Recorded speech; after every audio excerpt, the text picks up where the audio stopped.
పురుషుల జాతకం నుండి సంపాదించేటువంటి భార్య రావడానికి ఏ విధమైన గ్రహస్థితి అవసరము అనేది గనక చూసుకున్నట్లయితే ఈ జన్మ లగ్నం నుండి దశమ భావం ఎవరిది అనేది చూడండి.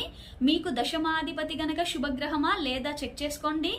దశమాధిపతి గనక శుభగ్రహం అయినట్లయితే ఆయన వచ్చి మీ సప్తమ భావంలో ఉంటే స్వంతంగా సంపాదించి సొసైటీలో మంచి కీర్తి గౌరవాలు కలిగినటువంటి జీవిత భాగస్వామి రావడానికి ఛాన్స్ ఉంది అని అర్థం.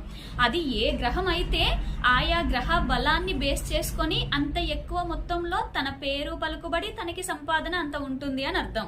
ఓకే, మరియు ఇదే విధంగా శుక్రుడు పురుషులకి భార్యాకారకుడు కూడా అవుతాడు కాబట్టి దశమాధిపతి కేవలం సప్తమంలో ఉండడము, సప్తమాంతో కనెక్షన్ మాత్రమే కాదు, శుక్రుడితో కూడా ఏ విధమైనటువంటి పాజిటివ్ కనెక్షన్ కలిగినా కూడా ఇలాంటి అవకాశాలు చాలా ఎక్కువగా ఉంటాయి. కాబట్టి ఈ కాంబినేషన్ ఉన్నప్పుడు మనము అలాంటి ఎక్స్పెక్టేషన్స్ పెట్టుకోవడం చాలా మంచిది.